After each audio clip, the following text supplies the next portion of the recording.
It's April 13th, 2020, and it's time to review 5 of the most outrageous, infuriating, or just plain baffling things that have happened lately. It's your Facepalm 5. Let's count them up.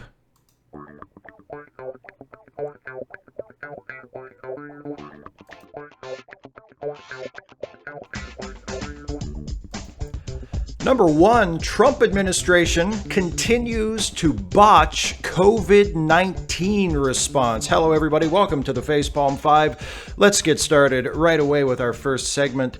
This is actually the 4th consecutive edition of this series where I will be talking primarily about the coronavirus and various facets of the fallout surrounding the coronavirus in all 5 segments of the show. Fortunately, I haven't felt like I'm repeating myself yet, mostly because the Trump administration, and specifically Trump himself, have continually found new and surprising ways to make a bad situation worse. Let's get started, shall we? Federal support for coronavirus testing sites ended last week, as many states are still approaching peak levels of infection. The reason for this, according to the Department of Health and Human Services, as reported by NPR, is that the federal testing sites were only ever intended as temporary stopgaps to allow states to ramp up their own testing programs. Just yesterday, in fact, Trump, great leader that he is, tweeted something that I just have to show you because it really speaks for itself.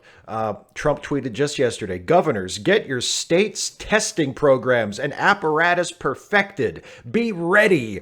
Big things are happening. No excuses." He's the leader of the free world.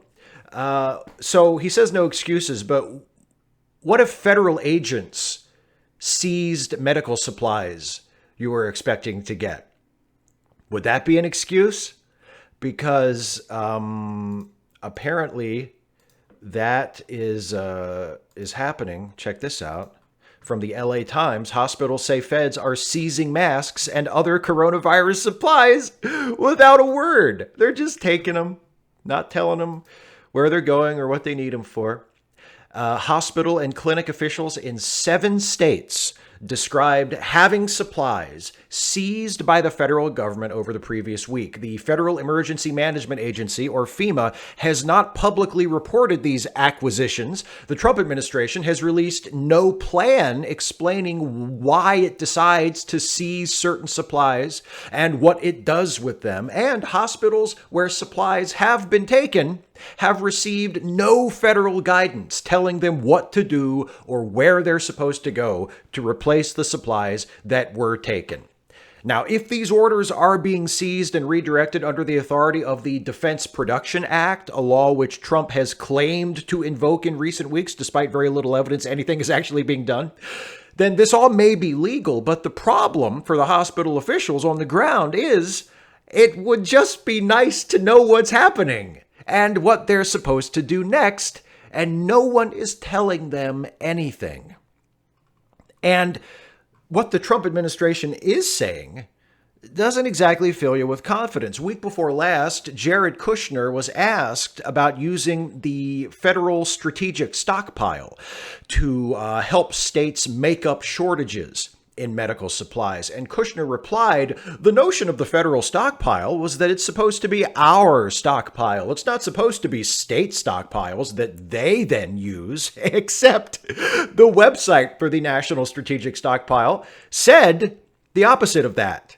When state, local, tribal, and territorial responders request federal assistance to support their response efforts, the stockpile ensures that the right medicines and supplies get to those who need them most during an emergency. But I should let you know that if you go to the National Strategic Stockpile's website right now to read those lines for yourself, you won't find them, because after Kushner made these remarks, and reporters began pointing out that he was wrong and mischaracterizing the stated purpose of the stockpile, the Trump administration edited the website.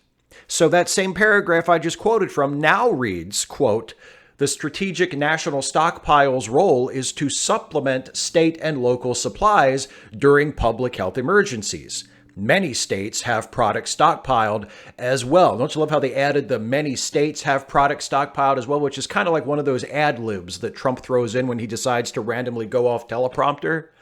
That's totally the voice of that, right? And now that's on the website because God forbid Jared be revealed for the fucking incompetent liar that he is. So, look, by now it should be obvious that the Trump administration, and indeed most elected officials of the Republican Party, don't care how many people die as a result of this outbreak, but some of the groups that they seem downright eager to see infected are I don't know, they're a little surprising. They're the folks that you wouldn't necessarily expect that the Republicans would want to kill. For example, number two, are Republicans trying to kill churchgoers? You wouldn't think so, right? At least not Christian ones. All around the world, people have been discouraged or in some places outright banned from gathering in groups for weeks in order to slow the spread of the coronavirus. But not everyone has gotten the message. Or to put it another way, not everyone has realized that the message applies to them just as much as it applies to everyone else. Here in the United States, religious congregations, particularly conservative Christians, it seems, have continued to attend church as though nothing out of the ordinary is going on. And if these people endangering themselves and their children wasn't bad enough, many states that have issued stay-at-home orders have specifically exempted churches from those orders. A few weeks ago, the governor of Kansas, Laura Kelly, a Democrat, ordered that church gatherings be limited to no more than 10 people. Then, Republican legislators voted along party lines to revoke that order. And this is at a time when the rate of infection in that state was spiking, due in part to several large clusters of infection connected to churches. I should point out that most churches, even conservative fundamentalist ones, seem to be handling this crisis with at least a bit of common sense. Many churches held only online services yesterday for Easter, and you know what? Good for them. I mean, they're doing the bare minimum, but still not everybody is even doing that. So good for them. And hey, a little bit of good news here. Over the weekend, the Kansas State Supreme Court did overrule the Republican legislators and reinstate the governor's 10-person limit that also applies to churches. So, you know, that's welcome. Been quite so reasonable. Case in point, election, the U.S. Supreme Court blocked a plan to extend absentee balloting in that state for a week due to concerns that the coronavirus outbreak would make it impossible for many Wisconsinites to vote safely. Now, do I even need to tell you that this was a 5-4 ruling of the Supreme Court, with the court's conservative justices all voting in favor and the liberals all voting against? All the justices in the majority who blocked extending absentee balloting were appointed by Republican presidents. All the justices who objected to the ruling and wanted to extend absentee balloting were appointed by Democrats, but it didn't matter because they were outnumbered. And by the way, this same court is currently considering cases with implications for abortion rights and religious liberty. Who appoints these justices is important, and is especially so with several justices probably looking to retire in the next, let's just pick a number out of the air, 4 years or so. Allowing Donald Trump, or any Republican really, but especially Donald Trump, to strengthen the right-wing majority of the Supreme Court would be disastrous for human rights and pretty much every movement for social justice and progress in the United States for the next 20 years. You get that, right? Fellow Americans, you get why that's so important. And you get that in November, we'll only have 2 viable choices for who gets to pick the Supreme Court. Right? You get that. I should emphasize that the Wisconsin plan wasn't even to delay the election. but merely to delay the deadline by which absentee ballots needed to be submitted. Republicans opposed this because it would make it easier for more people to vote. And if more people are able to vote, it would be very bad for Republicans. Everyone knows this. It's why voter suppression efforts in the United States are almost exclusively supported by Republican majorities, by Republican forces. And that's not just me guessing about that or reading into that. Republicans lately, especially King Republican, have been saying the quiet part loud. And why not? It's not like anyone is doing anything to stop them. 2 weeks ago, Trump called in to Fox and Friends, because that's the thing the president of the United States does now. He calls in to fucking Fox and Friends and criticized Democratic efforts to increase funding for vote by mail programs, saying, and this is a quote from the president, they had things, levels of voting, that if you ever agreed to it, you'd never have a Republican elected in this country again. And all across the country, when he said that, Republicans face-palmed, not because they disagreed with what Trump was saying, and not because they worried that he'd let the cat out of the bag, but because they realized they didn't need to spend all this time and effort trying to hide it all this time. They could have just come right out and said stuff like, we don't want as many people to vote, because if that happens, we'll lose. And apparently, nobody would even give a shit. Number 4, not all medical professionals are acting like heroes. One of the silver linings, if you could even call it that, of this massive ongoing public health crisis is that it's compelled many of us to reevaluate the concept of who is an essential worker in our society. It turns out that our world doesn't really function without the people who grow, ship, and prepare our food, or clean our public facilities, or deliver our mail, or, of course, provide medical care. Those working in the medical field have been singled out for praise and appreciation during all of this, and that's only fair. They are the ones who are putting themselves at the highest risk, and the overwhelming majority of them are doing heroic work with shamefully little support from the federal government.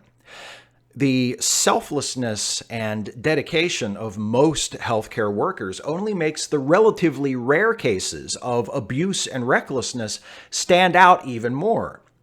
For example, over the weekend, the Washington Post published an article about hospitals in Scranton, Pennsylvania, that, according to nurses who work there, have utterly failed to adequately protect both staff and patients from the COVID-19 outbreak. For example, a pregnant nurse in one of these hospitals was sent back and forth between the neonatal intensive care unit and areas of the hospital where COVID-19 patients were being treated, endangering not only her own pregnancy, but also immunocompromised patients in the NICU. In fact, several members of hospital staff reported being assigned to work with COVID-19 patients and then being sent back to work in other parts of the hospital, all without adequate protective equipment.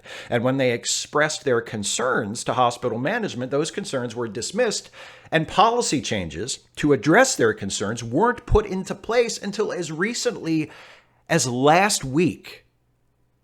Blame for this doesn't necessarily rest on officials at these individual hospitals, but on their corporate owners. And in this case, the hospitals we're talking about in Scranton are owned by Community Health Systems, which operates 99 hospitals in 17 different states.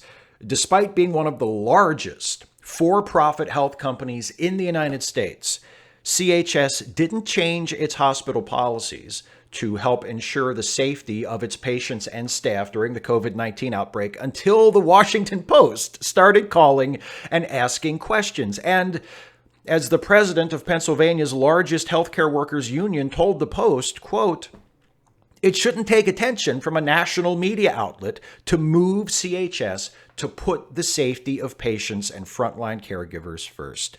No, it really shouldn't." And also, there shouldn't be any such thing as a for-profit healthcare company. Meanwhile, in Texas, and you just know nothing that starts with those three words is going to turn out good. Meanwhile, in Texas, a doctor at a nursing home has been giving patients diagnosed with COVID-19 the drug hydroxychloroquine and tracking their outcomes for an observational study. Hydroxychloroquine has been FDA approved to treat malaria, but so far has not been established to be effective against COVID-19. Now, that hasn't stopped President Trump from repeatedly promoting it. And by the way, the doctor at this nursing home, whose name is Robin Armstrong, is active in the Republican Party, and he reached out to Republican government officials in Texas to procure the supply of hydroxychloroquine that he has been administering to these COVID-19 positive patients. Armstrong tells NPR that some of the patients he's been giving the medicine have shown signs of improvement. However, Armstrong admits it is difficult to quantify how much of his elderly patients' improvement is due to the malaria drug or how they would have fared without it. Nor can he explain why other patients are not responding to the tablet doses. That's why medical research isn't conducted through informal observational studies run by politically connected doctors who have been duped by bullshit narratives pushed by willfully ignorant dipshits who only care about how well their stocks are doing. None of this is the way it's supposed to be. And now, it's time for the segment devoted to some of the other things Donald Trump has done recently to disgrace the presidency and embarrass and or endanger the United States and the rest of the world. Of course, I'm talking about number 5, the further misadventures of Lord Dampnut. Please keep in mind, as always, the following is not a complete list. He fired the inspector general who first brought the whistleblower complaint to Congress, which ultimately led to his impeachment. He just fired him. He fired the guy. You can do that. It's not suspicious at all. He fired him. He also fired the acting inspector general of the Defense Department, who had been chosen to head up the Pandemic Response Accountability Committee in charge of implementing the coronavirus relief package. And speaking of inspector generals, he responded to an inspector general's report detailing his administration's slow, grossly inadequate response to the pandemic by attacking the reporter who asked about it and suggesting that he's not sure if he can trust the inspector general's report because he doesn't know if the person who wrote it was appointed by him or not. On the subject of the Trump administration's failed COVID-19 response, medical equipment from that aforementioned national strategic stockpile is apparently being distributed to the states, regardless of what those individual states have requested, or even what the populations are of those states. According to Politico reporter Kyle Cheney, the government based the first 2 rounds of distribution on census data from 2010, and the third round of distribution was simply an equal amount of equipment sent out to everyone, regardless of size or need. The result of this was that Texas and Vermont received the same number of respirators, despite how vastly different their populations are and their particular needs are in this crisis. And that, my friends, is the conservative idea of equality. He repeatedly lashed out on Twitter against Fox News Channel, which apparently hasn't been fawning enough lately. Instead, Trump has promoted the One America News Network, which only criticizes Trump when he doesn't praise it enough. As John Oliver pointed out last week, it's easy to see why Trump and OANN like each other so much, because they really do have so much in common. He tweeted that he would be watching the live-streamed Easter Sunday service of Robert Jeffress, a Christian pastor who has denounced same-sex marriage and attacked Judaism, Islam, Hinduism, and Mormonism as false religions whose followers are going to hell. There's a nice ecumenical message for you in these troubled times. Let's all come together and agree that people who follow the wrong religion are going to burn forever. Nice pastor you got there, President Trump. After denying the threat of the coronavirus outbreak and failing to take significant action against it for months and continually signaling that he wanted to lift social distancing guidelines far earlier than was safe, last week he tweeted that it was all the World Health Organization's fault. Here, I'll show you that tweet. I happen to have that tweet queued up here.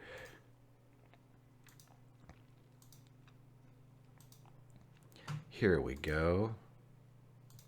That's what the president said. The WHO really blew it. For some reason, funded largely by the United States, yet very China-centric. I wonder why they would be China-centric during a viral outbreak that seems to have originated in China. I guess we'll probably just never know. It's a good thing that he didn't take the WHO's advice, isn't it? Because if he had, things might have gotten really bad. Last week, after Senator Bernie Sanders suspended his presidential campaign, Trump, that champion of the progressive movement, tweeted this. He said, quote, "Nobody wants to say that if Elizabeth Warren gets out of the race before Super Tuesday, crazy Bernie Sanders wins virtually every state in a blowout. Not even close.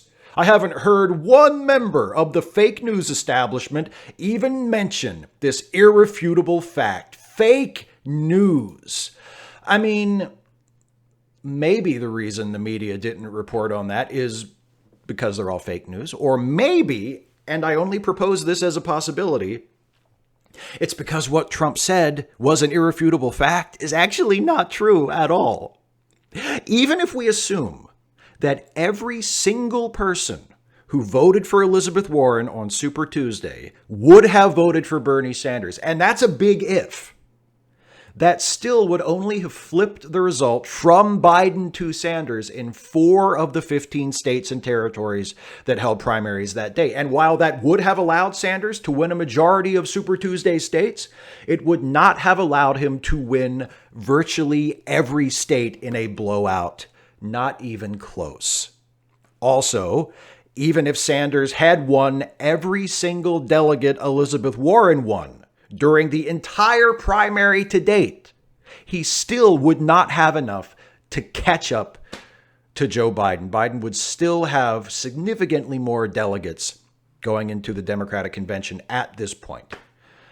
Now, look, I get that a lot of Sanders supporters aren't happy about Sanders dropping out. I saw just today Bernie joined Biden in a live stream and officially endorsed him. So a lot of Sanders supporters aren't happy about that. They're not happy about Biden getting the nomination. A lot of us weren't excited about Biden before the Tara Reade sexual assault allegation came out. And now the prospect of having to vote for Biden in November is even more upsetting than it would have been otherwise. I get it.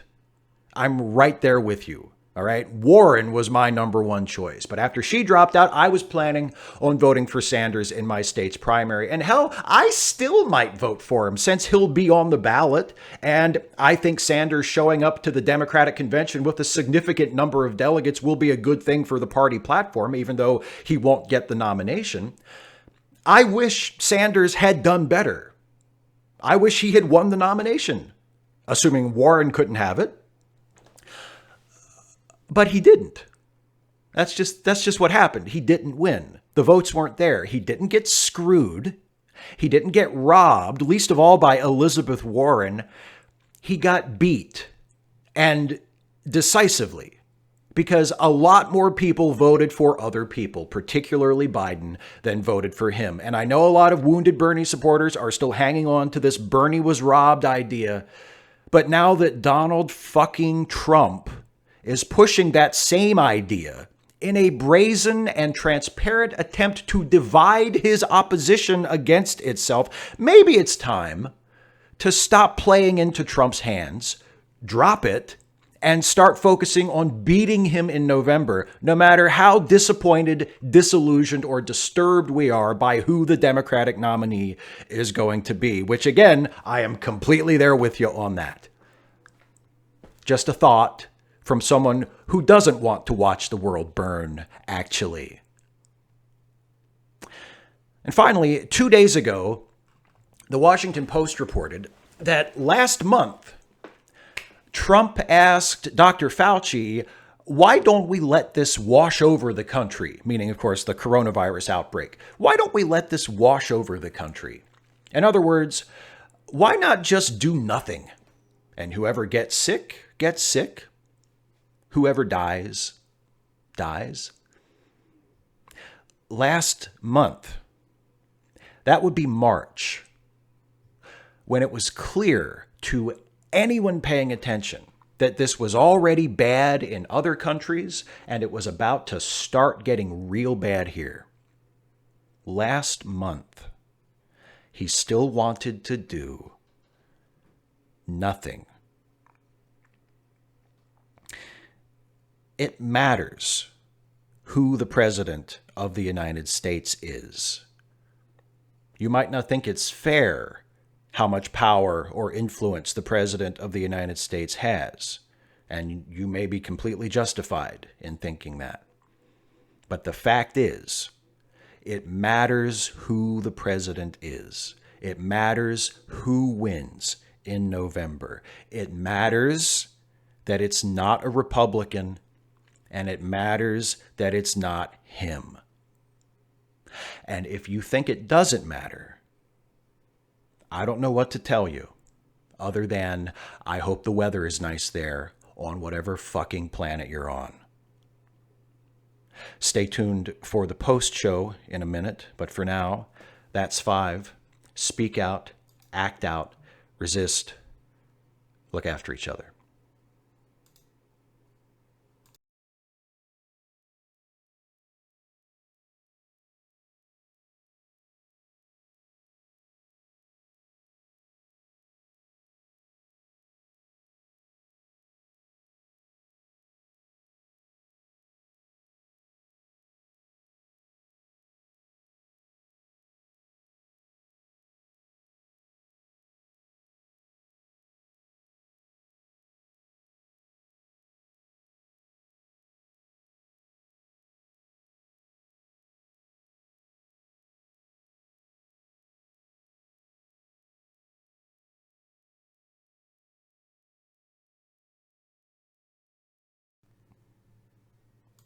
Okay, here we are, back for the post-show. Hi, everybody. So yeah, that was the Facepalm 5. That was my little soapbox bit.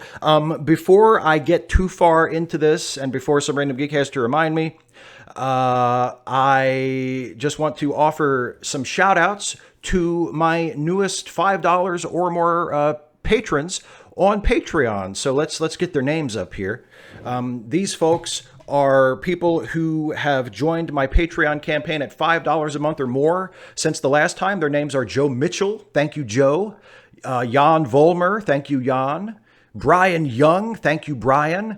Alex Cromwide. Thank you, Alex. Mike McManus. Thank you, Mike. Anonymous. Thank you, Anonymous, whoever you are. Z910. Thank you, Z910. Ulrich Feint. Thank you, Ulrich. Pizza Pants. Thank you, Pizza Pants. Leanne Rafferty. Thank you, Leanne. Albeit. Thank you, Albeit. And Cassandra Brockett. Thank you, Cassandra. Thanks to everybody who is my Patreon patron at whatever level you are pledging, however long you have been pledging. If you want to support this channel and allow me to continue doing what I am doing, you can, of course, go to patreon.com/Steve Shives to become a patron at any time in any amount. $5 a month or more gets you a shout out at the end of the Facepalm 5 and also at the end of the next Trek Actually video that I produce after your pledge. So thank you all very much for being patrons. Now, what's going on in the live chat? Let's see. Okay, so Fight the Evil Robot said, and this is a very common sentiment, and I just want to put this out there. Fight the Evil Robot says, I'm not voting for a rapist ever. If that is your reason for not voting for Biden, I have no choice but to respect that. I'm not someone who has ever been sexually assaulted. I am not a survivor. And if someone says to me, I just can't vote for Biden because of these sexual assault allegations, it is not my place to it is not my place to try and talk you out of that. If that is sincerely your opinion and the emotion of your heart, then that I feel you're entitled to that. And I would just say, as I've said before, that I think it's incredibly shitty that we are in this situation where you have to pick, to coin a phrase, the lesser of two rapists. I don't think it's, I don't mean to say that to try and rank them and say, well, what Biden did wasn't as bad as what Trump did or whatever. I don't think there's anything to be accomplished there. And it's certainly not for me to do that. Like, it's absolutely not my place to say, well, but if you look at the record, what Biden's accused of doing is not nearly as bad as Trump. Like, or there are more accusers for Trump. Like, that's, if your reason for not voting for Biden is you just can't bring yourself to vote for someone that you know, or at least have very, very good reason to suspect is a rapist, I respect that. But that's not every single person who is saying they won't vote for Joe Biden. Right? There are quite a few people, quite a few diehard Bernie supporters who long before the Tara Reade allegations were published, long before any of this came out, were saying, I will never vote for Joe Biden ever. And they were, and here's another thing people are saying, regardless of whether they have strong feelings about the sexual assault allegations against Biden or not. They say things like, well, if it's Biden versus Trump, it doesn't matter because Biden is just another Trump. Biden is no better than Trump. And I'm sorry, I don't understand what world you're looking at when people say things like that. If you want to say that Joe Biden is not a leftist, that's true. If you want to say he's not as progressive as he should be, I completely agree with you on that. I wish Biden supported Medicare for all. I wish Biden was a lot more aggressive on a lot of really progressive things. And I wish Biden had not had to change his mind or evolve his views on so many things over the years, which he has done. I wish that he was just better all around. I wish he was a better candidate. I wish he was more progressive. I wish he was a better person. I wish he had not, in all probability, sexually assaulted someone. I wish, even apart from the sexual assault allegation, I wish he wasn't so handsy and creepy with people. I wish all of that was different. And I wish, honestly, that he had not even run this time. Right? I do. I wish that he had just thrown his weight behind another candidate. I wish he had not even sought the nomination this time. I would much rather have Elizabeth Warren or Bernie Sanders or Castro or anybody else. Not anybody else. I don't know about Bloomberg, but quite a few of the other candidates would have been vastly preferable to Biden. But Biden's who we got. And if you're going to tell me that Biden is no better than Trump, if you're going to tell me that the United States will not be any better off, however marginal, with Joe Biden as president than with Trump as president, I don't know what the fuck to tell you, other than, as I said in the first part of the video, I don't know what fucking planet you're living on.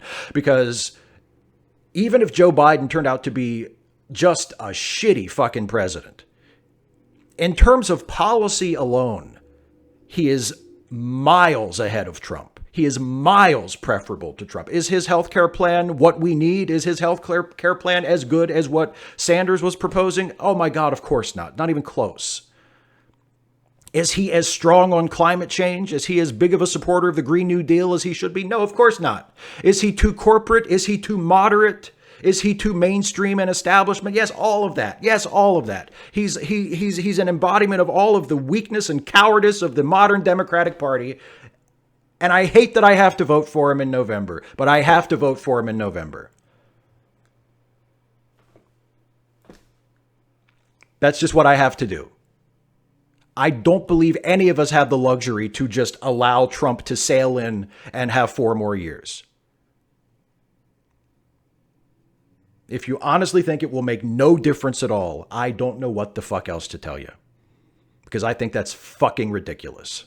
I think that is an absolutely absurd statement to say that there will be no difference, that we would be no better off. And even if you believe we would only be that much better off under Biden as opposed to Trump, how is it not, and you are an American citizen and you are capable of voting in this election, how is it not your duty to vote for the best possible outcome of all the probable outcomes, even if that possible outcome is fucking shit compared to what we need and deserve and wish we had? If it's better than the alternative, how is it not your fucking responsibility as a citizen to do what you can to see that that is happening? Even if the best you can do is to just minimize the amount of harm that is done And I grant you, under Biden, that may be the situation where the best we can hope for is that things won't get that much worse in the next 4 years. Even if that's the situation and that's all that we're playing for, how do you not do that? I don't understand it. I honestly don't understand it. I'm all for being idealist. I'm all for shooting for the moon. I'm all for aiming for more than we're going to get and continually trying to take big, bold steps and push for major reform and make the country as good and improve it in as big of a way as we possibly can. I am all for that. But when you get down to the situation that we're in now, and there are two options, and they both suck, but one of them is clearly preferable to the other. And there are so many people who are saying, well, I'm just not going to take either option. I don't fucking get that at all. If you are honestly incapable of voting for someone who has been accused of sexual assault, I respect that, and I'm not trying to talk you out of it. But for the rest of you, because I promise you that's not everybody, and for the rest of you who are saying, well, maybe I could hold my nose and compromise my ideals a little bit to stop 4 more years of Donald Trump, but I'm just not going to do it because I think my personal integrity is worth more than stopping Donald Trump from being president for 4 years. I honestly don't fucking get that. I honestly don't fucking get that at all. And I'm sorry to browbeat you on the week that Bernie dropped out, because apparently we have to mourn when political candidates drop out of fucking elections. I'm sorry to lay this on you this heavy, like a few days after Sanders officially dropped out. Take a few months if you need to, but for fuck's sake, can we acknowledge the situation that we are in and say it's fucked up, but there's option A and option B. Option B sucks, but it's better than the other option. So let's fucking pull that option. Like, I'm honestly amazed that it's this fucking difficult. You know, I'm honestly a little dismayed. I shouldn't be. But I mean, I don't know. Anyway, I've seen a couple super chats come in. Let me check those out. Yes, resync my audio after my diatribe. I will resync my audio. Thank you, Aaron. And Vovacat17. Thank you for the super chat. Says, greetings from Moscow again. So when a normal Democratic president gets elected instead of Trump, what happens to Section 5 of this show? I will happily revert it back to another segment. I will happily revert it back to another segment. All right, let me resync my audio, and then I'll come back and see what else people want to talk about. I'll be right back.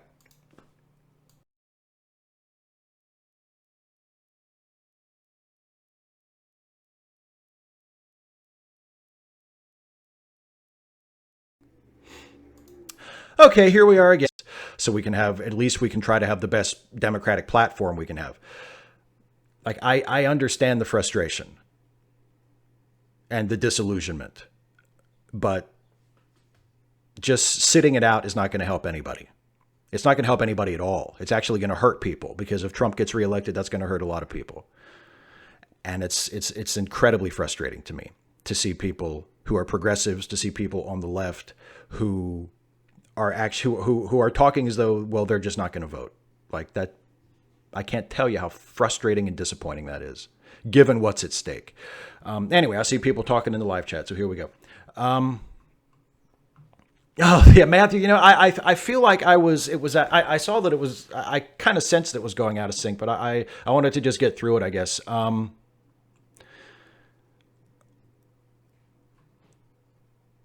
Oh, and Leto, I'm not trying to guilt rape survivors into voting for rape. If someone doesn't want to vote for Biden because of the sexual assault allegations, like I said, I have absolutely nothing. You know, I'm not attempting to force anybody for that who opposes him for that reason to vote for me. It's not my place at all. But as I said, there are quite a few people since long before the allegations were made public who were saying the same thing. And those are the people that I am beating my head against the wall against. I mean, if a person cannot bring themselves to vote for a rapist, even if the person that would win is also a rapist. Like that's not, I'm not going to try to talk them out of that. But that's the only excuse I can think of that I have even the remotest amount of sympathy for. I mean, I have sympathy for the emotions behind it. I have a sympathy for what is informing the reluctance, but the actual decision to say, I'm just not going to vote for him, I have no sympathy for that outside of people who feel like they just cannot vote for a rapist. Like, other than that, I don't know what to tell you.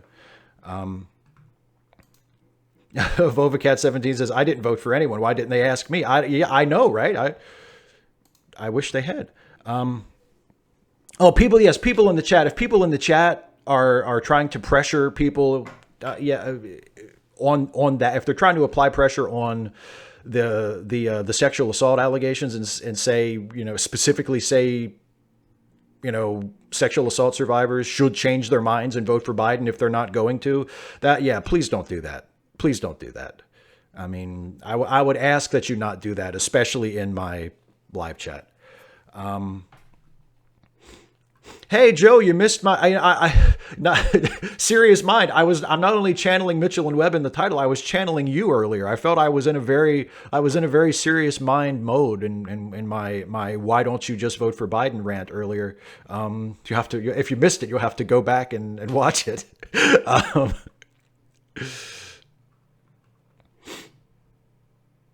Will Hutching says, if Trump gets reelected, it'll permanently alter the Supreme Court, and I'm legitimately worried that if he gets a second term, he'll invade another country, probably either Mexico or Canada. I don't know. I mean, maybe he'll do the second thing. I don't know about that, but, the Supreme Court thing ought to be enough. Like, Ruth Bader Ginsburg is not going to last 4 more years. Stephen Breyer probably isn't going to last 4 more years. Who would you, and I know people say, but Biden was an asshole during the Anita Hill hearings, and Biden was an asshole on a lot of issues over his last 40-year career. I'm not going to argue that at all. But what I will argue is if someone tells me that Joe Biden today would not be preferable as the guy appointing Supreme Court justices to Donald Trump, I am going to argue that all day and night long. I won't argue that. If you want to say that his record has been shitty, I completely agree with that. But if you're going to tell me that Joe Biden today would not be better off, that we as a country would not be better off with the Joe Biden of 2020 appointing Supreme Court justices than Donald Trump, I will fight you on that all day because I think that's ridiculous. Super chat from Aaron O'Connell. How about the council to reopen America and Trump tweeting about how he can order governments to reopen the country in violation of the 10th Amendment? Yeah, that almost made it into the notes. I probably should have put that into my notes to mention in the proper part of the show. Yeah, someone pointed out on Twitter that, Trump keeps saying, well, we need to reopen the country. I'm going to reopen the country by such and such a date. And technically speaking, Trump wasn't the one who closed the country. It was the governors who issued the actual stay-at-home orders. The federal government, through the CDC, has issued guidelines, has issued, social distancing guidelines that said avoid large gatherings, wear a face mask if you have to go outside and you can't maintain 6 feet of social distance. And, but the actual stay-at-home orders have come from the governors. And it will be the governors of the various states who decide when those orders are no longer in action and when to lift those. And Trump responded to that by saying, oh, no, it is up to the president. It's up to the president. And it's like, well, yeah, but how though? Like I'm pretty sure the president in this situation, especially, does not have the constitutional authority to order the governors of the states to rescind their various stay-at-home orders. It just doesn't work that way. Hence people saying 10th Amendment, which says that powers not specifically allocated to the federal government fall to the states. So, yeah. And I saw related to that, someone else, there was another hashtag on Twitter trending today that was just hashtag read the Constitution, which, I mean, if people actually did that, there'd be no such thing as a Republican. Wellington Smith super chat says, Trump equals kids in cages. Biden can end this evil.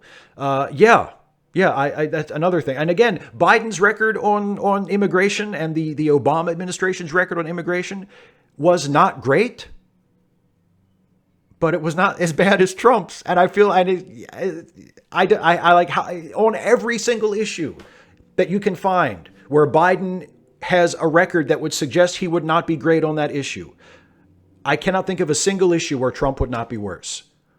And that is the point. Even if you can say, well, but Biden would be bad for this, Biden would be bad for that, Biden would be bad for that. Historically, Biden has sucked here, here, here, and here. Okay. Is he better than Trump? And the answer in every single instance that I have seen is yes, of course, for fuck's sake, he would be better than Trump. And that is the situation that we have. We have two options. Some random geek talking about yes, the hydroxychloroquine, or let me hydroxychloroquine, the malaria drug.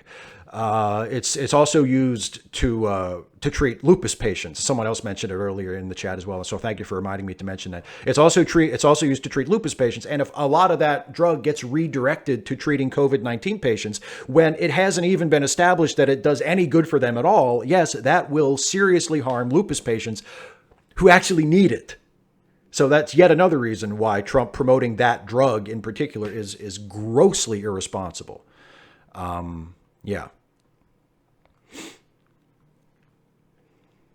Vovacat17 Super Chat says, yeah, no choice here. Does the idea of a revolution even make sense in a country with nuclear weapons? Will they blow up empty forest as a warning? Yeah, good question.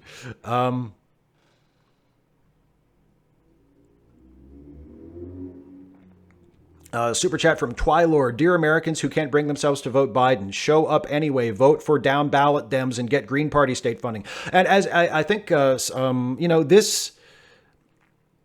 that is much preferable to me than just not voting. And this is especially to people who say I can't vote for Biden because of the sexual assault allegations. If that is your feeling, please at least show up and vote down ballot. Don't vote for the president if you can't bring yourself to do it. But vote for your member of Congress, vote for your senator if you have a senator up for re-election this time, vote for your governor if your governor is up for re-election, vote for state legislators, vote down the ballot, and vote for the most progressive candidate on the ballot that you possibly can. And don't just say, well, this isn't worth it for me to participate in this process. Because I promise you, it is. It does make a difference. And one of the reasons why it takes so long for it to make a difference and why the amount of reform and change and progress that we see being made is so frustratingly small is because more people don't participate in the process. It's kind of like a self-fulfilling prophecy. People say, well, I don't vote because voting doesn't make any difference. A lot of people don't vote, and it actually doesn't make that much of a difference because the electorate, the results of elections are controlled by a tiny little percentage of the electorate who actually do bother to show up to vote, and in many cases do not represent the overall will of the people, and certainly don't represent the best interests of the people. Yeah, I see Ansi Sorvisto says, you have two choices in your presidential election, Trump and not Trump. It's like amputation is not nice, but you take it as a remedy to save your life from gangrene. That is a great analogy. How does it make more sense to die from gangrene than to cut off the gangrenous limb? You don't want to lose the limb. Cutting off the limb is awful, and you would never, ever, ever even entertain it except for the alternative, which is even worse.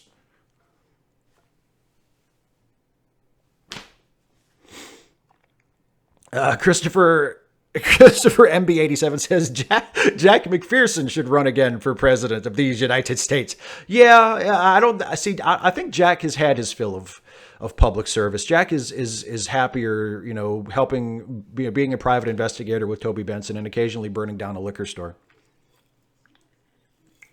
I think that is where Jack has decided he can contribute the most to society.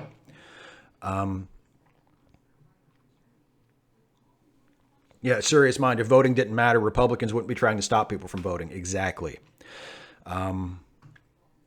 Yeah, James, and again, I haven't seen everybody saying so in the chat, but if people in the chat are still trying to rank whether or not Biden or Trump are the worst rapists, please don't do that. And if I have given the impression that that's what I'm doing, I don't mean to do that. I specifically said way back at the beginning of my rant that I'm not interested in trying to tell people, well, if you won't vote for a rapist, why are you voting? At least Biden's not as bad of a rapist as Trump. Like, I don't think there's any point in doing that. I think that's really hurtful and disrespectful to sexual assault survivors to say, well, there's rapists and then there are rapists. We don't need to do, sexual assault Olympics and say, well, but Trump is way worse than Biden. That's not cool at all. If someone does not want to vote for Joe Biden because of the Tara Reade sexual assault allegations, to me, I feel like I have to respect that. And I am certainly not going to try to argue them out of it. And even if I did try to argue them out of it, I would not try to say, well, but Biden's not as bad of a rapist as Trump.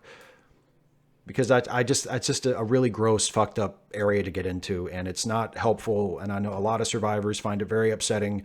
And please don't do that in the chat.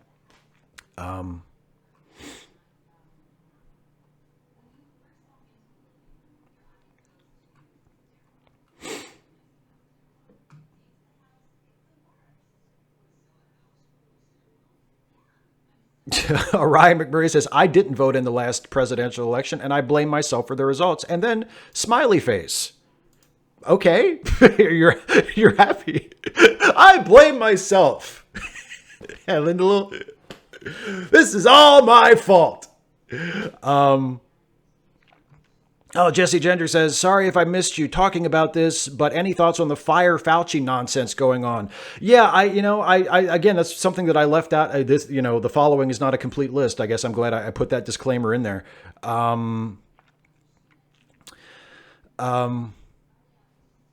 Yeah, for anybody who doesn't know what that is, Trump retweeted someone who was complaining about Dr. Falchi and actually included the hashtag Fire Falchi, and Trump retweeted it, and because it also praised Trump, and Trump was like, thanks, and he retweeted Fire Falchi. Falchi is the only the only thing holding this whole shit show together at this point. Like, Falchi seems like the one somewhat sensible person who comes out and talks to reporters, and Trump is like, everything's great, we're going to reopen the country by May 1st. And Falchi is the one who's coming in and saying, actually, that would be a terrible idea. Falchi is also apparently the person who talked Trump out of the whole just let it wash over us thing that I mentioned earlier in the video. So the Fire Falchi thing is ridiculous. The fact that Trump is listening to people with that attitude and promoting and signal boosting people that are suggesting that there is anything to be gained by firing Dr. Falchi, it is just another example of how twisted and wrong and just generally fucked up this administration's response to this pandemic has been. The thought that anyone would even consider firing this guy in this situation, after he's the only one who's making any sense at all at these ridiculous clown show press conferences they do, is absurd. Is totally absurd. I saw something else up here. Some random geek says, how about we actually change the system that forces us in this position of Biden versus Trump, like a revolution or a general strike for deeper change? Can you get that done before Election Day in November? Because if you can't, then, keep working on it. Keep pushing for that greater change. But in the meantime, go to your polling place on Election Day and vote for Joe Biden. I mean, if you can get a revolution off the ground and have it succeed and bring about the kind of change that you're talking about by November, then I'm all for it. Something tells me that's not going to happen. So in the meantime, vote for the lesser of two evils, if you possibly can.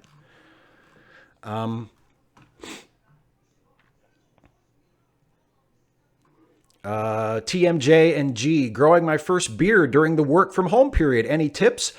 Don't shave.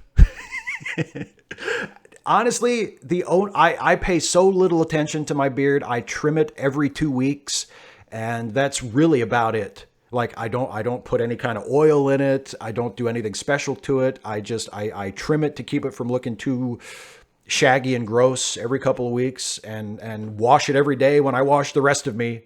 And other than that, that's all I do. So, I mean, if you're trying to grow it for the first time, the first beard will probably look like shit, and you'll probably have to let it grow way out so that you can then trim it back and have it look kind of decent. So just let it go. If you possibly can just let it go well past the point of it looking even remotely good. It'll probably look patchy and it'll be uneven and it'll look pretty shitty. But once you get it grown out far enough, you can then trim it back and it'll look pretty good, hopefully.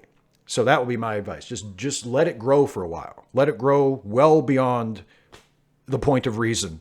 So you have something to work with, and then you can cut it back and shape it and make it into whatever you want it to look like. Another super chat from, by the way, I got a super chat from Manuel Alfredo Moya earlier that didn't have a message in it, but thank you for the super chat. I really appreciate it. And I just got one here from Twilord that says, vote Biden if you can without harming your mental health. If you can't vote Green and down ballot Dem, you can reach that 5%. Yeah, I agree with that. That's I have no argument against that at all. Absolutely. Yeah. Voting Green Party, voting progressive like down ballot is a great idea. Voting for Biden in the presidential race, because he is the best of the two viable options, and viable in terms of who's going to win the election. And down the ballot, absolutely vote for the most progressive candidate you possibly can.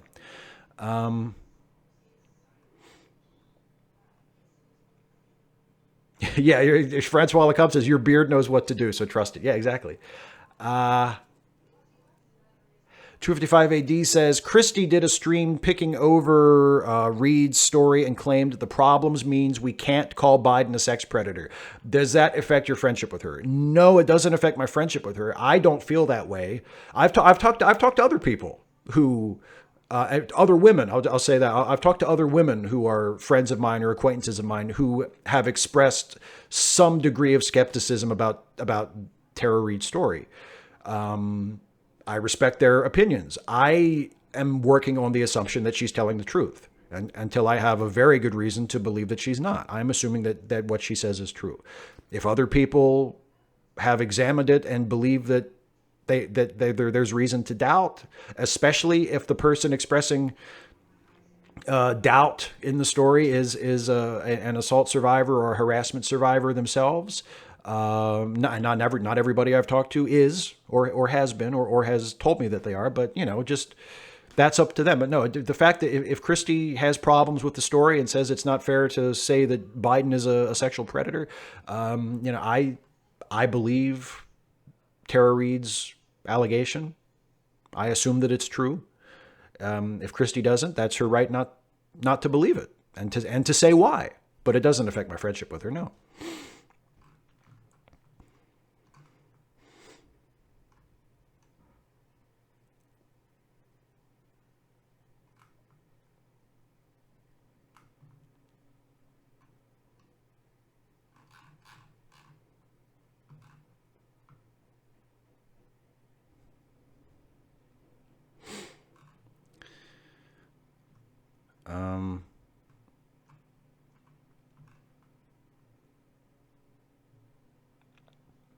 Davlin Gagesphere says, Gage Sphere, I'm sorry, I don't know how to pronounce your name, Gage Sphere, says, why must these violent ends have violent means, then peaceful resolve? Well, see, I am not, I am not someone who believes that a violent revolution is necessary. I am not a revolutionary in that sense. So I don't think that we need to have violent means and violent ends,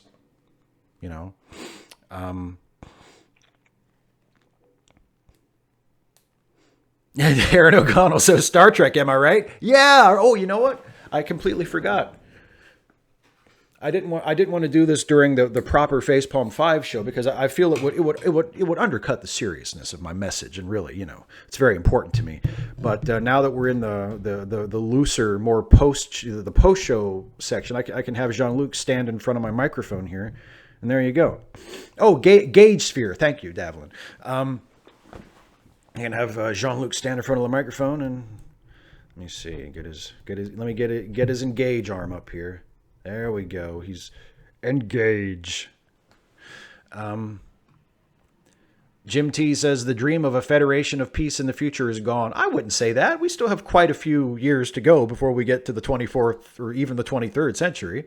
I think there's, I mean, obviously we're never going to, Star Trek is a fantasy. We're never going to have literally Star Trek, but we still have plenty of time to sort some of this shit out and at least create a better world that might be comparable in some ways to the Earth of the 23rd and 24th century. I don't think we've completely lost it.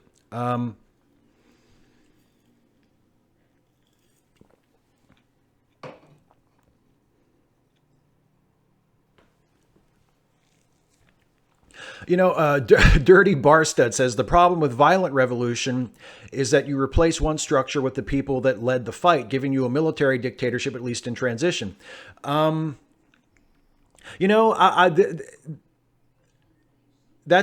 raise an interesting point that I've brought up a time or two before, which is a lot of my friends who push for revolution.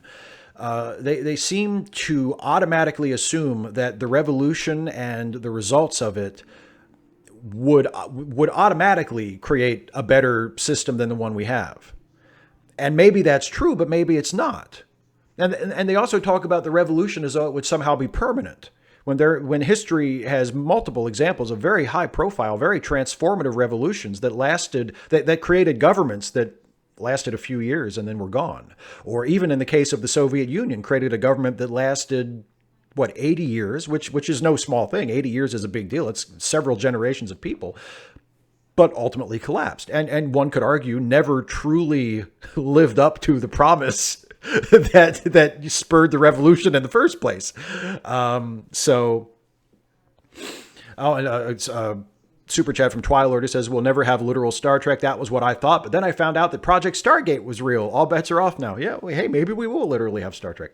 But anyway, I feel like a lot of people just sort of assume that, well, we need revolution because revolution will make things better. And there's no guarantee that A, a revolution would be successful, or B, the society that we have post-revolution would be any better or lasting, or peaceful or whatever, compared to the society that we had before the revolution. And from where I sit, there's so much that we could accomplish if more people would just participate in the political system that we have, and if we instituted some relatively basic reforms to the system we had, in terms of making it easier for people to vote, in terms of reforming campaign finance, in terms of reforming obstacles that stop people from participating in the process and level the playing field and make it easier for people who are not billionaires. I'm going to start sounding like Bernie Sanders here in a second. Make it easier for people who are not millionaires and billionaires to participate effectively in the process. If there are just, and then once you get that done, raising the minimum wage to a living wage that is automatically indexed to grow as the living wage in various areas of the country grow. Instituting some form of universal health care, expanding the welfare state so that the poorest, hungriest, most vulnerable members of our society have their basic needs met. Maybe even some form of universal basic income to make sure that there is a floor that nobody can fall below. Like there are, that would not solve everything. Even if we did all of that I just said, and it was implemented in a way that was effective, that would not solve all of our problems. But God damn it, it would be a fucking start, wouldn't it? And it would make life immeasurably better for millions of people. Criminal justice reform, bail reform, things that can be accomplished through legislation if there is the political power and will to do so, that do not require a violent revolution and overthrowing of the government, that just require more people to participate in the process and elect politicians that have a little bit more guts, a little bit more boldness than the ones we have now. And we could get this done. Not tomorrow, not probably even within 5 years, but within 10, 15, 20 years, we could completely transform this society for the better. And the lives of millions of people in future generations would be immeasurably improved. No violent revolution necessary. No bloodshed necessary. So for that reason, I'm just not a revolutionary. I would rather try significant, serious reform first before we say, fuck it, we can't get anything more done here. Let's overthrow the whole fucking thing and do a revolution. And the other thing is, I would feel really shitty volunteering other people to fight in a revolution that I myself might not even fight in. I'm just being honest.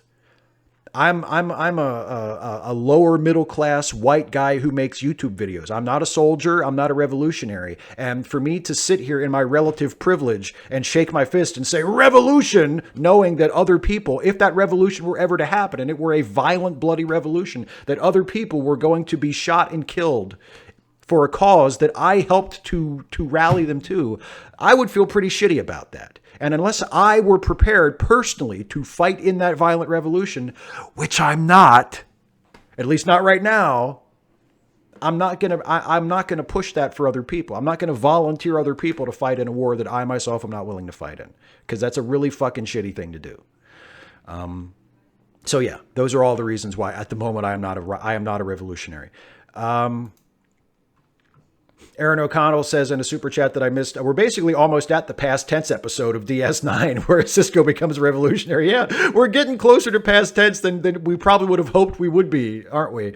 And another one here from Ivo K. How does your government deal with idiotic behavior of misinformed on COVID-19 people, like the attacks on 5G towers we've been experiencing in the UK? Well, in terms of the federal government, there really has been very little response to that sort of thing. I know state and local governments have tried to combat it and have done everything they can short of declaring martial law to try and get people to stay in their fucking houses, except when they need to go out to get groceries or something, and to not gather in public and to not do all of the things that we're being told not to do. They're doing the best they can. They're getting precious little guidance and certainly almost no leadership from the federal government. But there are quite a few state governors, even, I have to admit, even some Republican state governors, who are doing a fairly decent job. Not all of them, certainly, but some of them are doing. Even my own governor here in the state of Maryland, Larry Hogan, who I will vote against in the next election, is not doing that bad of a job in terms of the COVID-19 response. But yeah, from the national government here, doing very little. State governments are doing most of the work here.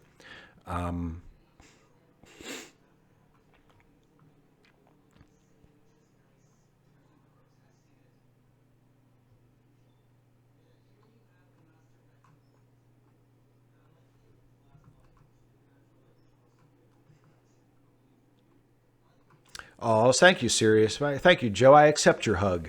255 AD says, Rebecca Watson talked about Biden. She equated people who lost family members because of the for-profit health system with rape survivors. She can't blame either for not voting Biden. That sounds sensible. I'm kind of hoping, I'm kind of hoping that if Biden gets elected, and if there is enough of a push in Congress for some kind of national healthcare system, whether it's something as far-reaching as Medicare for all, or something that's maybe a little more modest, but at least a big step in that direction, even if it's a bigger step than Biden said he wanted to take during the campaign, that he would still sign that bill. I think a lot of people are forgetting that, Obama was not all that quick to embrace certain things that he eventually came to embrace either. Think about, Biden eventually became the first major American elected official to endorse same-sex marriage. He did not start at that position. And he still gets criticized for that. And not completely unfairly, because, his position originally was kind of a mealy-mouthed compromise position where he said, I don't believe in gay marriage, but I believe that there should be no legal distinction in terms of civil rights. He won the election, and then lo and behold, after he had a little bit more confidence that it wouldn't be, a position that would sink their political aspirations, he came out and said, actually, I changed my mind. I do support same-sex marriage. I'm kind of hoping that there's potential there for some kind of Medicare for all in a Biden administration once he actually gets in there and sees that there is a groundswell in the legislature to move towards something like that. I'm not expecting that, but I'm not completely shutting the door on it, as a lot of people seem to be saying that, well, if Biden gets in there, we're definitely not going to get Medicare for all. I don't think that's necessarily the case. I don't think we can bet on it, but I don't think we can say, oh no, it would never happen. I have a hard time believing that Joe Biden would just flat out, if Congress somehow sent him a Medicare for all bill to his desk that was passed with overwhelming Democratic support, I have a hard time believing Joe Biden would just flat out veto that bill. Maybe I'm wrong, but I have a hard time believing that he would just straight up reject it. Kaylee Hartle super chat says, I call them COVIDiots. Yeah, a lot of people are calling them that. Twilord, another super chat says, states' rights equals right to die. Libertarian high concept. Yeah, exactly. The Mighty One says, you guys need an NHS. No kidding. You're damn right we do.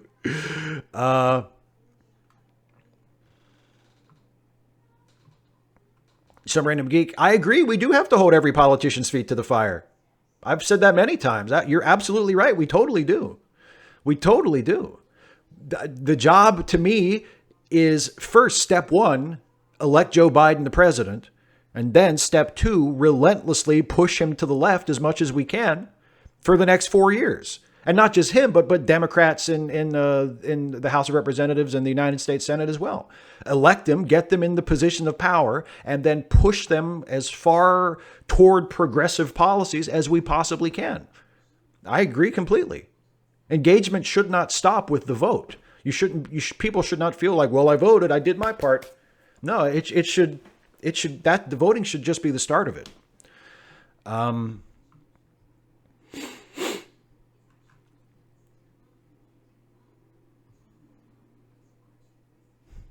255 AD says, if we keep supporting Democrats no matter what, they'll just keep drifting right. At some point, we have to break the cycle.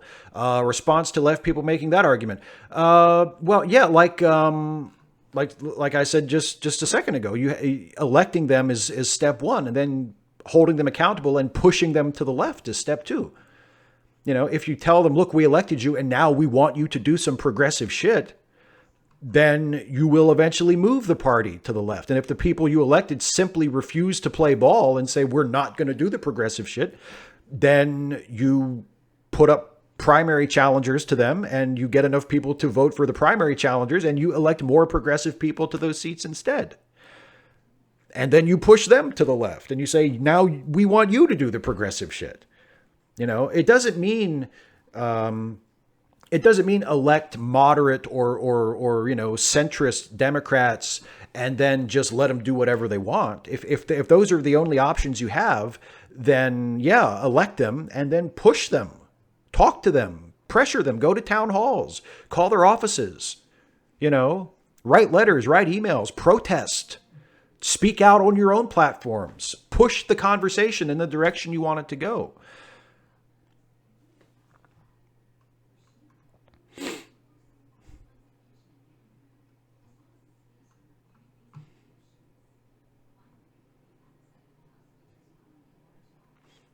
Twilord says, I fear the U.S. Republicans will have your NHS soon. Yeah. Spike Bolin, another super chat from Spike Bolin. Thank you, Spike. This is great. From a friend, who would you rather protest for the next 4 years, Trump or Biden? Boy, that's what a great way to say it. Exactly. And who do you think would be more receptive to protests from the left? Even though Biden is a grouchy old moderate, and he is certainly not, really probably not the first pick of any progressive person for president. Who would you rather be protesting and trying to push toward a more progressive position, Trump or Biden? Again, even if you think Biden sucks on every issue, he's better than Trump on every issue.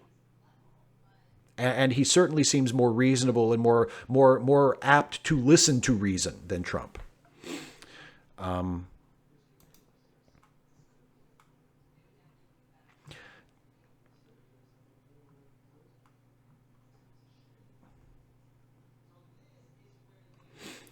Jesse Genders says, in many ways, voting for someone is not voting to pick your leader. It's more about voting to choose your enemy. Who do you want to fight for your rights? Yeah, and you know, and like I keep saying, it sucks that that's the way it is. And it doesn't have to be that way. Like, we can, if we participate in the electoral process more and we elect more progressive candidates, we can get to a place where we're not constantly forced to choose between which shit sandwich we'd rather take a bite out of. It doesn't have to be this way. But in November, we're going to have two choices. And yeah, if you have to look at it as, well, which enemy would I rather have, Joe Biden or Donald Trump? Fine, look at it that way. I don't think that's not even necessarily an unreasonable way to look at it. But again, who is the better option of the two?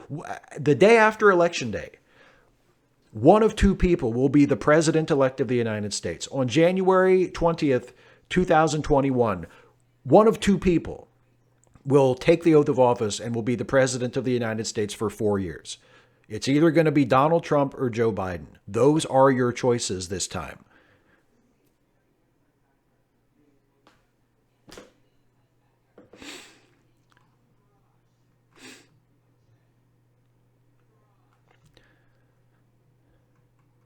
255 AD says, I don't think the primary was outright rigged, but don't you think there are structural issues that disenfranchise poor Democratic members? Oh, absolutely. Yes. Yes, absolutely. There are, it's not just, I mean, in the larger electorate, there are voter suppression apparatuses that are in place in many places that are mostly the fault of Republicans. But even within the Democratic structure, yes, in the Democratic primary system, there are structures in place that make it more difficult for poor people, for people of color, for more progressive, less established candidates of whatever background they may be to gain traction. I agree with that 100%. And I've said before, the Democratic Party at the national level particularly just fundamentally lacks guts. Like it's just not as bold and brave and progressive as I wish it were and as I think it needs to be. But that can change. Like, it doesn't have to be that way forever. But yes, you're absolutely right to point that out, that yes, there are obstacles in place that discourage certain types of voters from participating within the Democratic Party process, not just the broader general election. I agree. Vovacat17, good night. Thank you again for your generosity in the super chats, and thank you for joining me. Yeah, I really hope our world gets through all this shit and goes full Star Trek TNG, and I hope my place doesn't go 1984. I will echo both of those wholeheartedly, and thank you very much for joining us, my friend. Flint Reed says, real strength and love of community is when old men plant trees they will not live to sit in the shade of it. What a beautiful quote. I agree with that completely.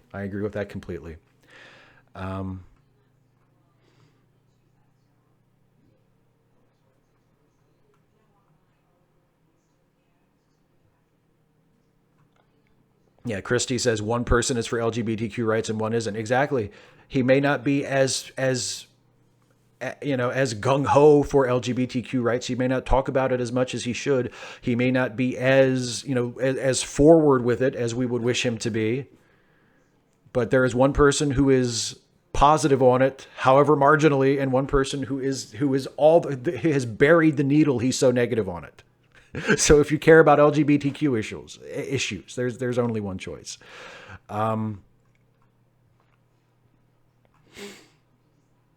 Yeah, 255 AD, caucuses favor middle-class people, and the DNC had less polling stations. Yeah, that's all. Those are all completely valid criticism. The caucus thing especially. I'm still kind of bewildered that caucuses are even a thing.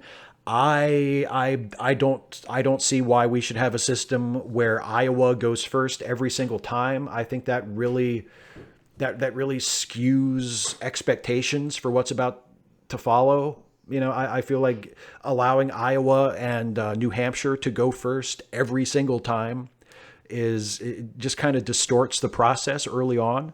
And I would be in favor of reforming that as well. And I would love to just get rid of caucuses entirely, because I think, caucuses they privilege, they give advantages to people who are privileged, who are abled, who are better off financially, who can have an easier time taking several hours, taking like an entire evening basically to caucus with people. Like it's more difficult for people with social anxieties.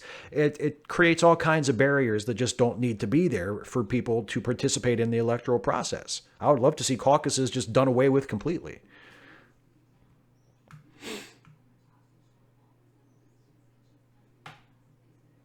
Nathan Dreeling, say Joe Biden gets in as president and you try to push him and the rest of the Democrats further to the left, say they don't budge to support any progressive policies. Now what?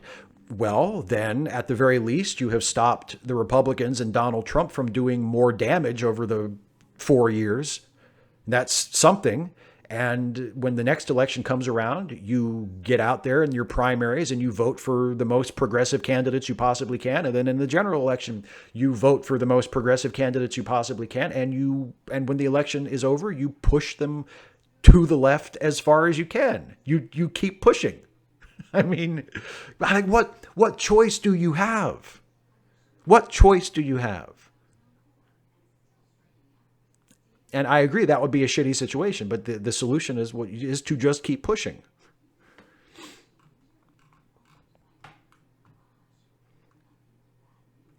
Aaron O'Connell says, can we get ranked choice voting like yesterday? Yeah, that would be great. I am a big proponent of instant runoff voting or ranked choice voting. I did videos about that years and years and years ago.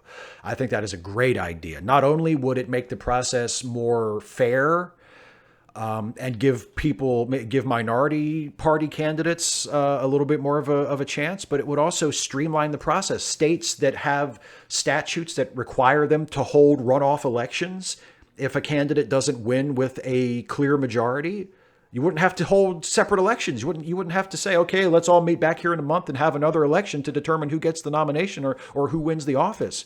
It's all taken care of. One ballot, ranked choice voting. The winner always has a majority. Like, yeah, I'm a huge fan of that. Twilord says, devil's advocate. Given the environmental crisis, is there time for reform? If not, isn't it wiser to have an incompetent government to overthrow? I mean, it does kind of make sense if you put it that way. But again, I feel like, we're still putting a lot of faith in the result of overthrowing the government and saying like, well, we're going to overthrow the government and it's going to turn out better than this. And I don't know if it is. Some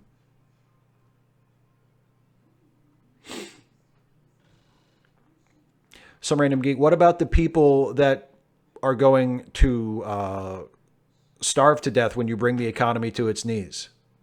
I mean, it's easy to say things like mutual aid societies, food not bombs, nonviolent revolution, general strike. Those are all great.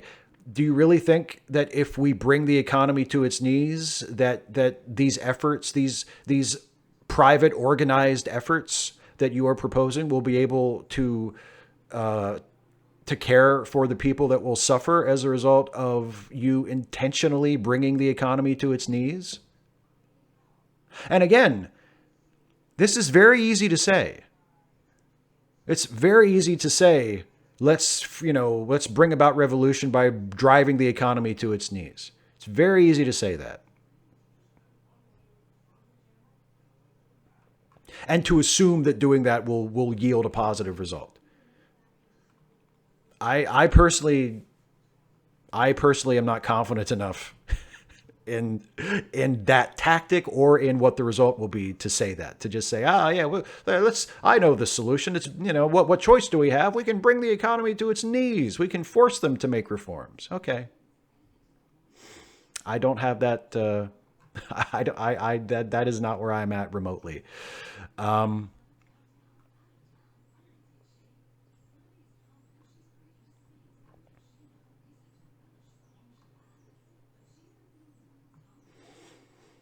Yeah, ranked choice voting and instant runoff voting, it's such a great idea. I don't understand why we don't have it everywhere. It's as soon as I heard about it, I thought, that is such a great fucking idea. Why don't we have that? It makes so much more sense than simple first past the post voting. It's ridiculous. Twilord, another super chat. Devil's Advocate. Continents are on fire. You're nationally complicit in genocides. Flip a coin. Isn't it easy to say things could be worse for me? Yeah, absolutely.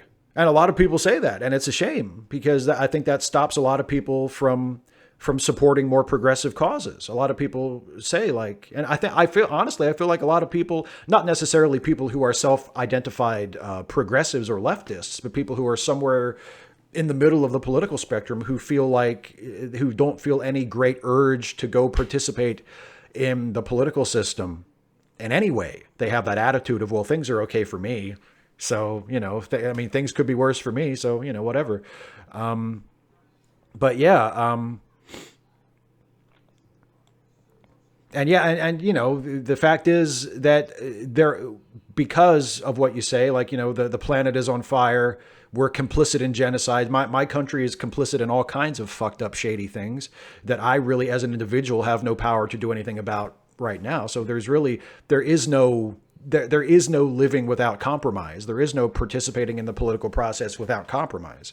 And some people find that distasteful, and I get that. I'm sympathetic to that to a point, but again, I don't feel like it should stop you from trying to push for the greatest amount of good that you can do in the situation you're currently in.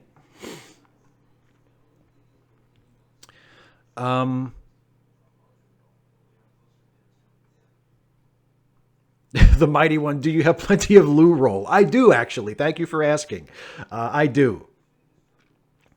Serena Geek, no, I'm not getting tired of you. No, I'm not getting tired of you. I get frustrated with you sometimes because I feel like you propose these sweeping things and you leave out a whole bunch of really important steps between here and there. But I've never questioned your motives. I've never questioned your that your heart is in the right place. I've never questioned that you want the best for people and that the changes you are advocating for are good changes and necessary changes. No, I'm not sick of you, but it is frustrating from time to time when you're like, let's just have a revolution. Let's just do a general strike. Let's bring the economy to its knees. And it's like, do you have any idea what that would look like? Do you have any idea how to accomplish any of that? And again, it's, I don't question your motives and I don't question your heart, but it's so easy to say that. It's so easy to say, we want a revolution.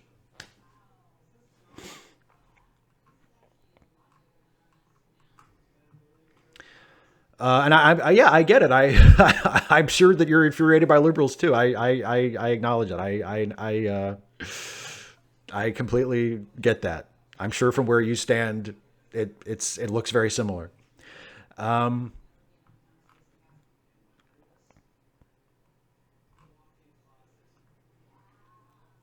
255 AD says, how do you feel about creating a left-wing third party, but getting them to commit not to running in the presidency so they don't spoil? Some lefties have suggested that. That sounds interesting. I think having more than two political parties would be a great idea. I would love the idea of having a system where there are 3 or 4 or 5 viable parties, where you would still probably have the 2 dominant parties, like in the UK, where it's still mostly conservative and Labour, but there are smaller parties and other European parliamentary governments as well. It's pretty normal where you have there are dominant parties, usually 2. And then there are smaller parties that are still large enough to get representation. And then they caucus together and they negotiate and they form alliances. And I don't see, I would at least be willing to try that to see how that works, although I would also be completely okay with just having a proper progressive Democratic Party. I think we could do a lot of good with that as well.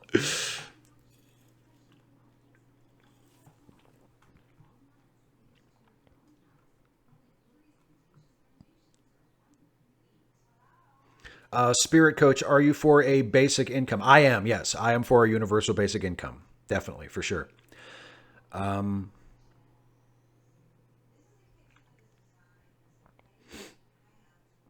Adrian Margarrison, what are your thoughts on proportional representation and how it could be implemented? Well, I mean, that's what they have in countries with parliamentary systems. I mean, the United States Congress and the state legislatures as well, like, is not a proportionally representative parliamentary system. So I don't know. I guess you could have you could have some form of proportional representation even in the congressional system that we have now, I suppose. It would be a lot different though. I mean, you would have to, it would require us to, to vote for parties instead of for individual candidates, and then dole out the seats according to the voting result. I mean, in a lot of ways, that would be more fair. That would be more representative of the will of the electorate instead of a winner-take-all thing. As for would that be better or worse, I don't know. And how to implement it, again, I mean, the same way you implement any kind of reform in this country is you rally the political will. Some random geek, I have to be vague on the details. Okay, keep it a secret. You don't want to spoil it. You don't want to let the plan slip, because then we'll be able, everybody will know, we'll see you coming. Can you imagine if the framers of the Constitution had said, we have a really great plan. We can't tell you what it is. We have to be vague on the details. But trust us, it's a great idea. And once we get this fucker in place, you're going to love it. We can't tell you what it is yet. We have to be vague on the details.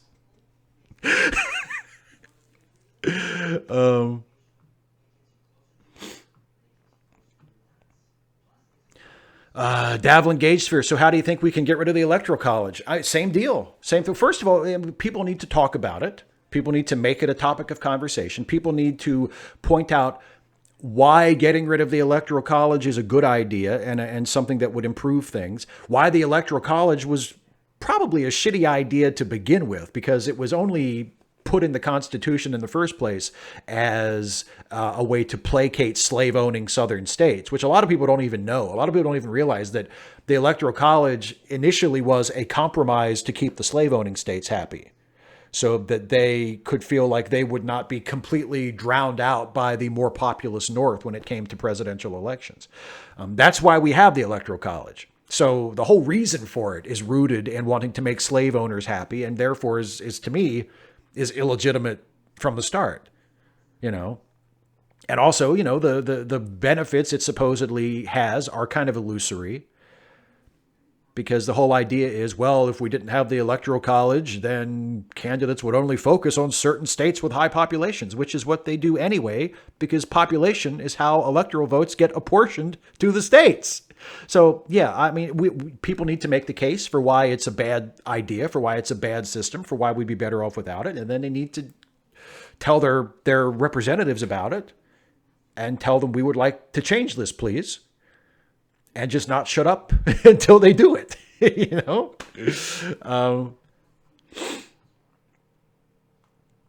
and Serious Mind, this is a great, that's a great point. Again, it's something that I've thought of too. If we can't even get people to vote, how the hell are we going to convince them to engage in a civil war? I agree. Where are the people? Okay, here's the thing. There weren't even enough people who showed up to vote to get Bernie Sanders the Democratic presidential nomination this year. Who's going to fight this revolution? Who's going to, if people wouldn't even show up to vote for a progressive candidate in a primary so much that he could win the nomination? After 4 years of Donald Trump, by the way. Because, you could say like, well, in 2016, people had 8 years of Obama. Maybe people were a little more, chilled out, and they didn't see how bad things could get. They all sort of assumed that Trump was a joke and that Clinton would win, and that wouldn't be great, but at least it wouldn't be like a total disaster. And, okay, whatever. Now, after 4 years of Trump, Bernie Sanders could not get enough people to go to the polls and vote for him to get the nomination. And yet we're going to have a revolution and all these people are going to fight and overthrow the federal government. Where are these people going to come from? Yeah, I have that question as well, Joe. I have that question as well. Where the fuck are these revolutionaries going to come from if you motherfuckers you can't even win a primary election, but you're going to overthrow the government? And by the way, I wish you had won the primary election. because I was planning on voting right along with you. But let's get real.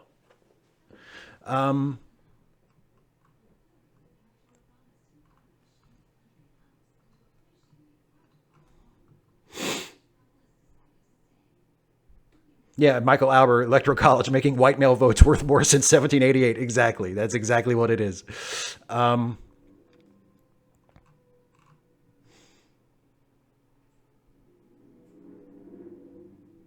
GA 5524. I don't want. I would not say that they will never be a revolution. And some random geek points out that even he believes that if there is to be a revolution, it would be generations in the future. And some random geek does say that is not someone who says, you shouldn't vote. He views voting as he said it in the chat tonight. He views voting as a form of harm reduction, and that there's, voting is something that people ought to do. What I really have a problem with are people who say, who say, revolution is coming, but revolutions start small. So the revolution won't actually happen until some future generation. But I won't settle for anything less than revolution. So between now and the revolution, I'm not actually going to participate in the process. Like I'm telling you that the revolution is not going to happen probably within my lifetime. But between now and then, I am not going to vote for candidates. I'm not going to do anything to try and make the system that we have any better for people, because I'm waiting for the revolution, which probably isn't going to happen for another 20 or 30 or 40 years.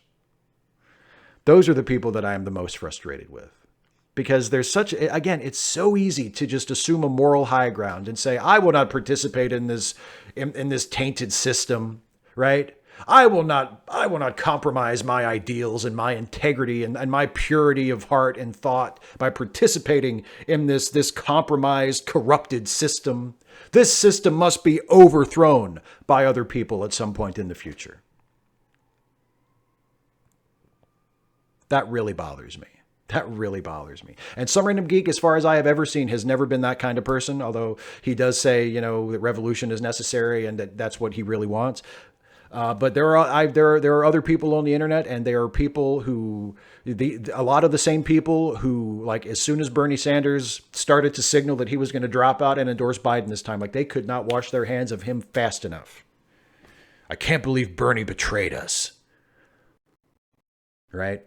Because ultimately, it wasn't really about electing Bernie Sanders to be the president, because his policies would make the United States a better place for people, however marginally, however short of revolution, that it would at least be an improvement. It would at least be an avenue toward progress. It was about them feeling good about themselves. It was about them feeling superior to other people, feeling like, well, I'm smarter than these other people because I see through this system. I see that this system is bullshit, man. I mean, it would be laughable if it wasn't so fucking perilous. It would be laughable if it wasn't where we're at in history now, where Donald fucking Trump is the president of the United States. And there are all these shitheads on the internet who are who either are registered voters or could easily become registered voters and could go out and vote for someone not Donald Trump to be the president and help to defeat him. And they're just not going to do it because they think they're better than that, or they think it's not worth it for them to dirty their hands, right? Because they're preserving their own idea of their personal integrity means more to them than doing that fucking much to make the world a better place.